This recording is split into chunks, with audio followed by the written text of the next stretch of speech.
معزز سامعین،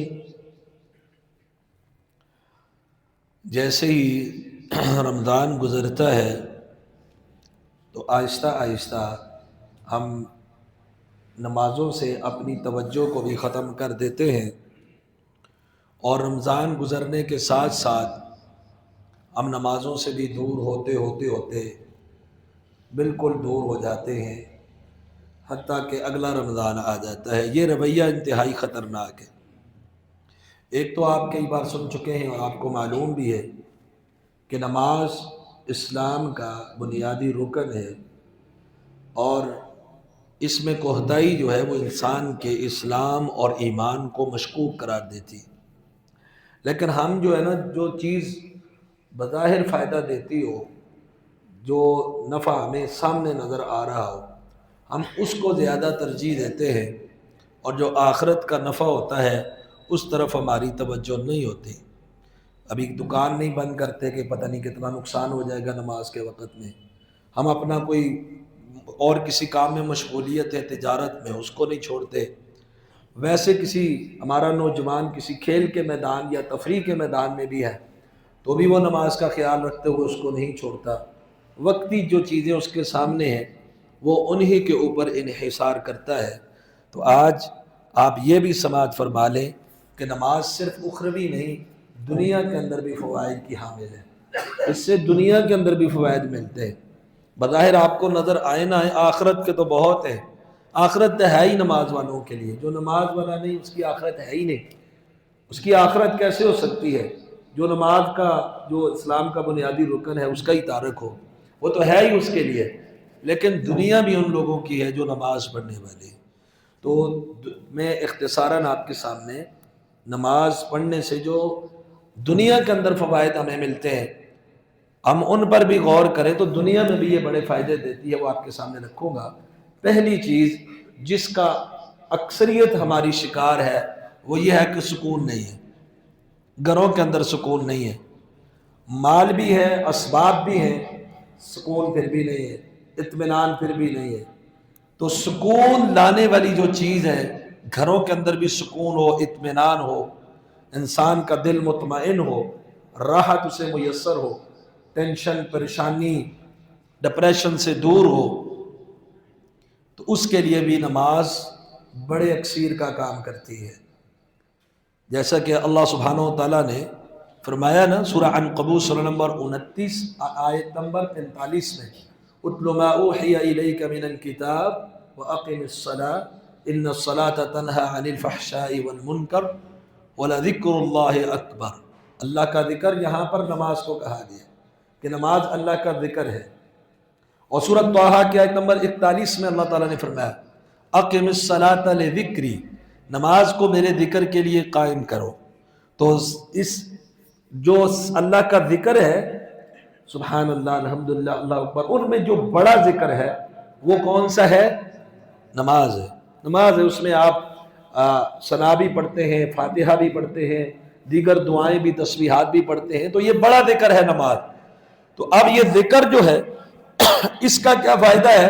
سورہ رعد کی آیت نمبر 28 میں اللہ سبحانہ وتعالی نے فرمایا الذین آمنوا وتطمئن قلوبهم بذکر اللہ الا بذکر اللہ تطمئن القلوب۔ جو لوگ ایمان والے ہیں ان کے دل اللہ کے ذکر سے اطمینان حاصل کرتے ہیں، اور الا متنبہ ہو جاؤ، بذکر اللہ تطمئن القلوب، دلوں کا اطمینان کہاں ہے؟ اللہ کے ذکر میں ہے، اور اللہ کے ذکر میں بڑا ذکر کون سا ہے؟ نماز۔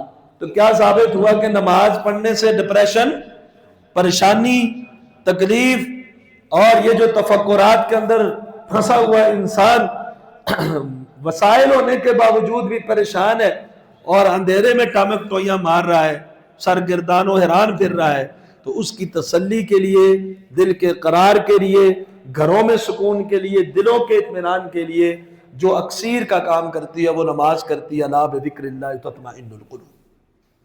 ابو داؤد کے اندر حدیث ہے، حدیث نمبر 4986، عبداللہ بن محمد بن حنفیہ رحمہ اللہ کہتے ہیں کہ میں اور میرے والد ہم اپنے سسرال میں عیادت کے لیے گئے۔ وہاں پر ہم گئے تو ان کی عیادت کی، بیمار پرسی کی، تو انہوں نے کہا کہ نماز پڑھ لیتے ہیں، نماز کا وقت ہو گیا، اور تاکہ اس سے ہمیں راحت پہنچے۔ تو کہتے ہیں ہمیں یہ جملہ بڑا عجیب لگا کہ یہ کہتے ہیں کہ نماز پڑھیں اور اپنے آپ کو آرام پہنچائیں، راحت پہنچائیں نماز پڑھنے سے۔ تو انہوں نے کہا کہ آپ اس سے تعجب نہ کریں، کیونکہ رسول اکرم صلی اللہ علیہ وسلم نے فرمایا تھا حضرت بلال رضی اللہ تعالیٰ عنہ سے، قم یا بلال، اے بلال کھڑے ہو جاؤ، وارحنا بالصلاۃ، اور نماز سے ہمیں راحت پہنچاؤ۔ تو نماز پڑھنے سے راحت ملتی ہے، سکون ملتا ہے، تسلی ملتی ہے۔ تو نماز دلوں کے سکون کا باعث ہے۔ اگر کوئی شخص چاہتا ہے آج امن آ جائے، سلامتی آ جائے، دل مطمئن رہے اور گھروں کے اندر سکون ہو، بے چینی، ڈپریشن، پریشانی، تنگی، گھٹن، خفگی یہ ختم ہو، اس کا سب سے پہلا کام وہ اللہ کے ذکر کے ساتھ جڑ جائے، اور اللہ کے ذکر میں سب سے بڑا ذکر کون سا ہے؟ نماز، وہ نمازی بن جائے۔ دوسرا کام جو نماز کرتی ہے، یہ جو ہمارے اوپر مصائب آتے ہیں نا، بعض دفعہ ہمارے اوپر جو مصائب آتے ہیں، یہ ابھی بھی لوگ پریشان ہیں، پٹرول مہنگا ہو گیا، معیشت تباہ ہو گئی، سود کا نظام مسلط ہو گیا، تو ظہر الفساد فی البر والبحر بما کسبت ایدی الناس، لوگوں کے گناہوں کے نتیجے میں بھی اللہ تعالیٰ کی طرف سے خشکی اور سمندر کے اندر فساد برپا ہو جاتا ہے، معیشت تنگ کر دی جاتی ہے، اور اس سے برکت ختم ہو جاتی ہے، مہنگائی اور قحط دونوں چیزیں ہمارے گناہوں کی وجہ سے آ جاتی ہیں۔ کیوں؟ وَلَنُذِيقَنَّهُم مِّنَ الْعَذَابِ الْأَدْنَىٰ دُونَ الْعَذَابِ الْأَكْبَرِ، ہم چھوٹے چھوٹے عذاب دے کر ان کو بڑے عذاب سے، تاکہ یہ رجوع کر لیں، بڑے عذاب سے پہلے چھوٹے چھوٹے عذاب سکھاتے ہیں تاکہ یہ رجوع کریں۔ تو بعض دفعہ یہ گناہوں کی، ہر دفعہ نہیں، بعض دفعہ یہ گناہوں کی وجہ سے اللہ سبحانہ وتعالیٰ کی طرف سے یہ جھٹکے آتے ہیں، تو یہ نماز کو ان برائیوں سے بھی بچاتی ہے۔ سورہ عنکبوت کی آیت میں نے آپ کے سامنے پڑھی، ان الصلاۃ تنہا، بے شک نماز بچاتی ہے، روکتی ہے، منع کرتی ہے، کس سے؟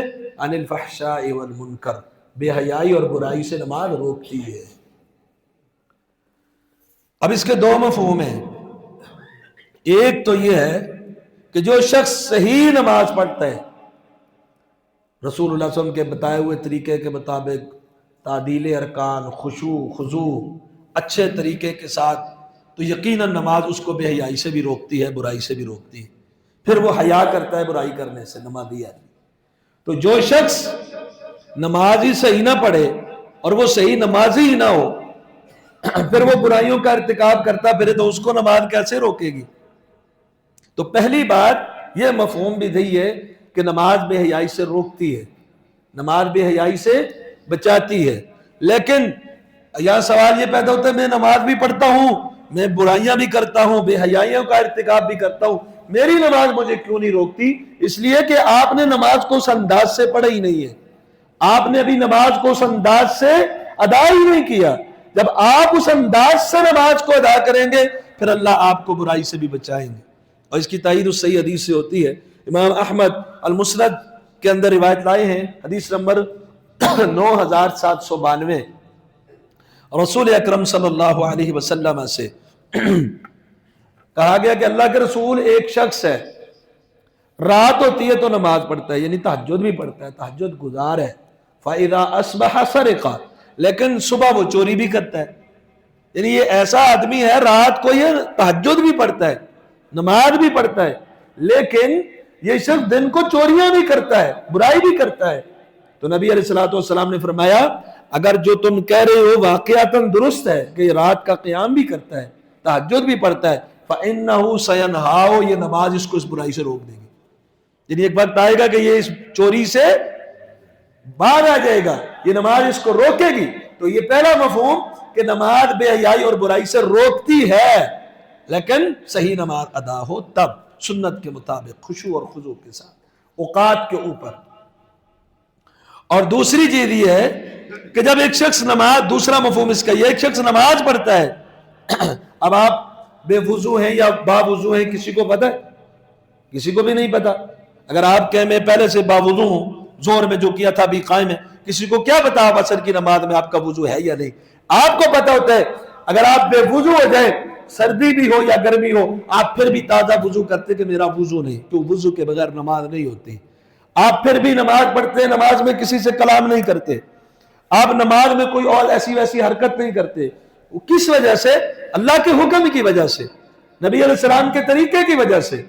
تو یہ نماز، یہ آپ کی تربیت کر رہی ہے کہ جہاں جب آپ کی وضو کے بغیر نماز نہیں ہوتی، آپ کو طہارت حاصل کرنا ضروری ہے. ایسے ہی آپ کو باطنی طہارت دیتی ہے دیگر امور میں. جب آپ برائی کرنے لگے کہ یہ کام شریعت میں جائز نہیں، یہ کام شریعت میں درست نہیں، تو یہ آپ کی تربیت کر رہی ہے، آپ کو روک رہی ہے کہ جس طرح آپ نماز میں اللہ کے احکام کی اور حکم کی آپ اس پر توجہ دیتے ہیں اور پاسداری کرتے ہیں، یہی آپ اپنی زندگی کے اندر بھی پاسداری کریں. تو جب صحیح نمازی پڑھتا ہے تو یہ اس کو عملی زندگی کے اندر اس کو باطن کو بھی پاک کرتی ہے، اس کو برائی اور بے حیائی سے کیا کرتی ہے؟ روکتی ہے. دنیا کے اندر اس کا دوسرا فائدہ ہے کہ انسان گناہوں سے بچ جاتا ہے. گناہوں سے بچتا ہے تو کیا ہوتا ہے؟ اطمینان آتا ہے، تسلی آتی ہے، برکات کا نزول ہوتا ہے. وَلَوْ أَنَّ أَهْلَ الْقُرَىٰ آمَنُوا وَاتَّقَوْا لَفَتَحْنَا عَلَيْهِمْ بَرَكَاتٍ مِّنَ السَّمَاءِ. اللہ آسمان سے برکات کے دروازے کھول دیتا ہے، زمین اپنی برکت اگل دیتی ہے، مہنگائیاں ختم ہو جاتی ہیں، پریشانیاں ختم ہو جاتی ہیں.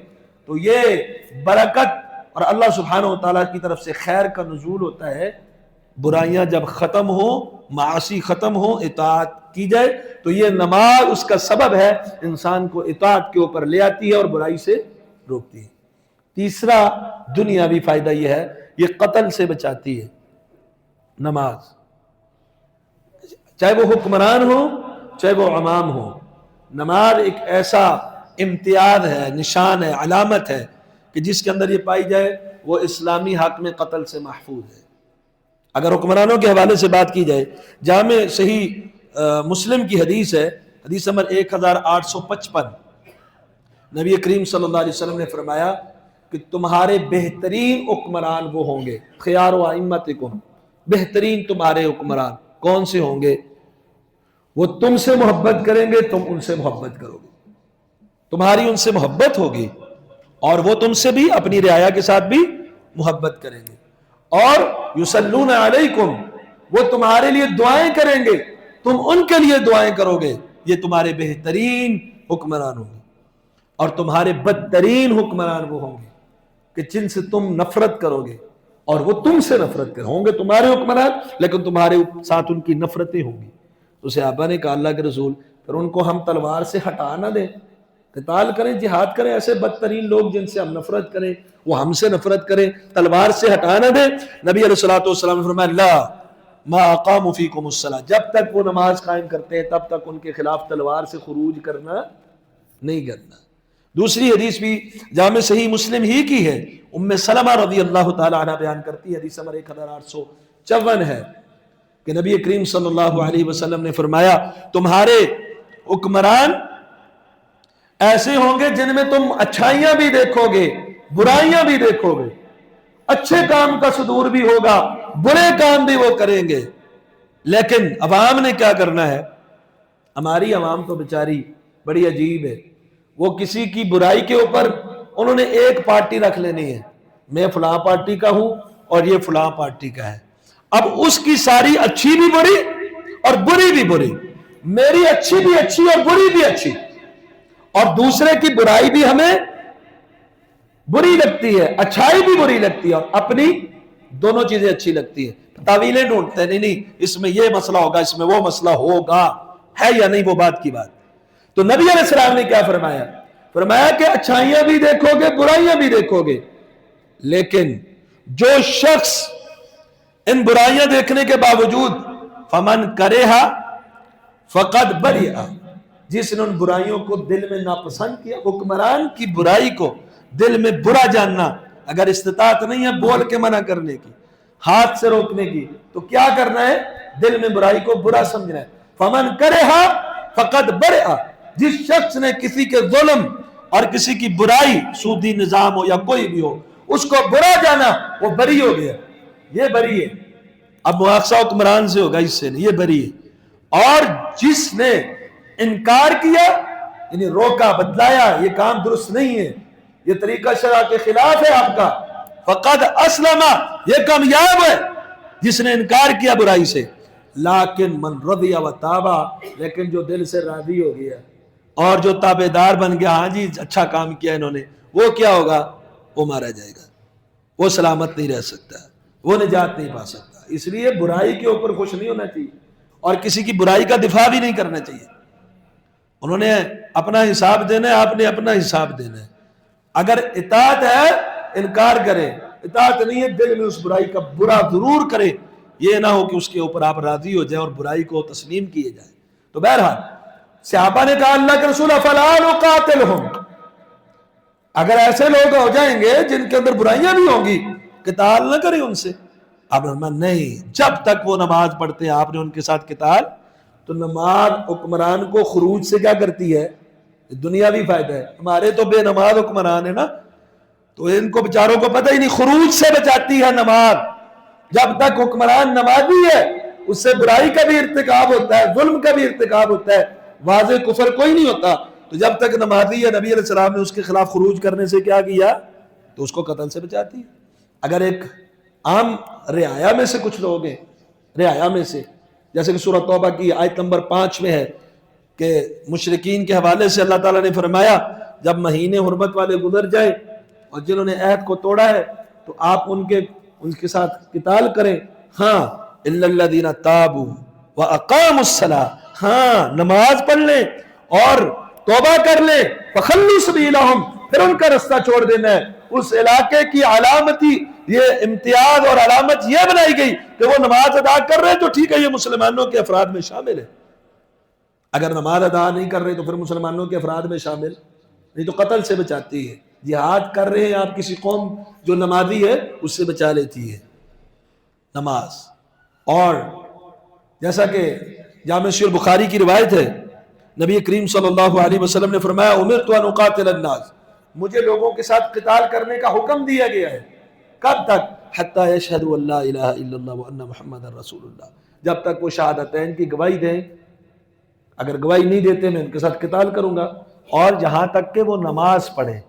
اگر فَإِن فَعَلُوا ذَلِكَ، اگر انہوں نے شہادتین کی گواہی دی اور نماز کو قائم کیا اور زکوٰۃ کو ادا کیا، فَقَدْ عَصِمُوا مِنِّي دِمَاءَهُمْ وَأَمْوَالَهُمْ، انہوں نے اپنا مال بھی مجھ سے بچا لیا، انہوں نے اپنی جانیں بھی مجھ سے بچا لی، یعنی میں ان کے خلاف قتال اور جہاد نہیں کروں گا۔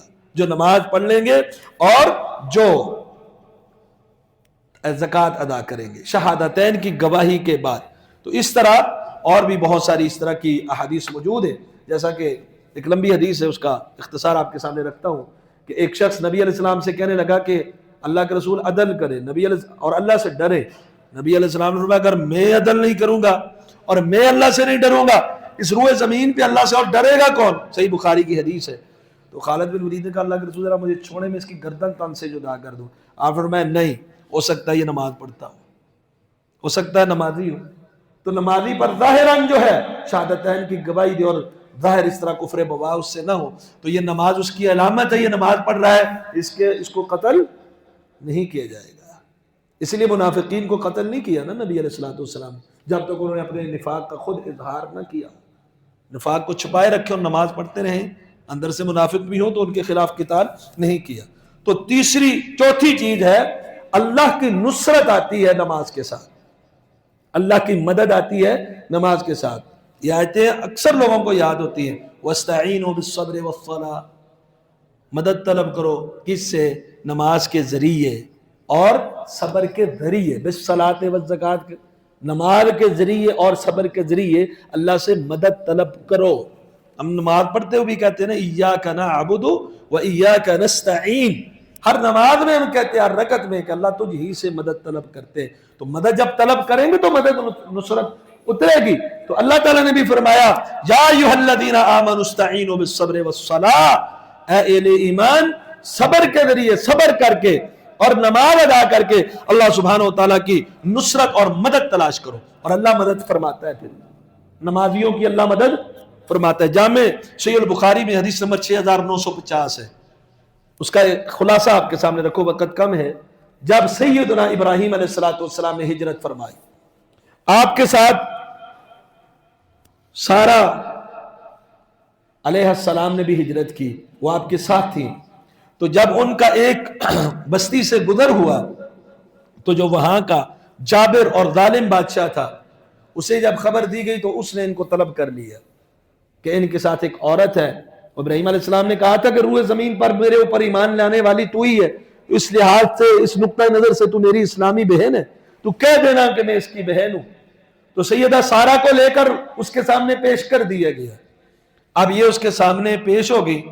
اب جامع صحیح البخاری کی روایت میں یہ الفاظ ہیں، نبی علیہ السلام نے فرمایا سیدہ سارہ نے کیا کیا؟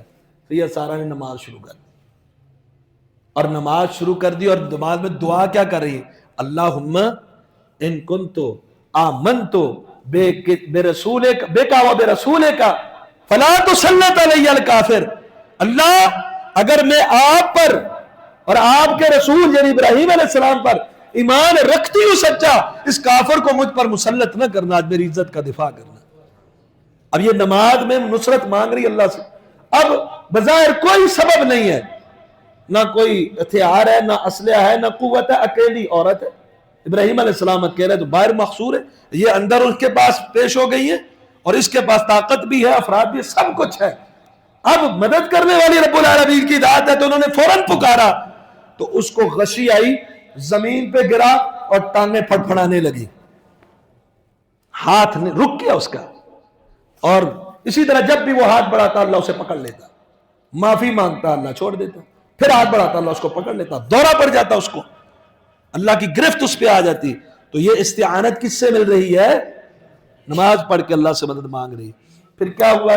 جب یہ ابراہیم علیہ السلام کے پاس بات سلامت پہنچی تو ابراہیم علیہ السلام کس حالت میں تھے؟ وَهُوَ قَائِمٌ يُصَلِّي، کھڑے نماز پڑھ رہے تھے. بیوی لے کر چلے گئے جابر، اور یہ رب کے سامنے کھڑے ہو گئے، مناجات شروع کر دی، نماز پڑھ. وَهُوَ قَائِمٌ يُصَلِّي، نماز پڑھ رہے تھے. تو یہ نماز سے استعانت ملتی ہے.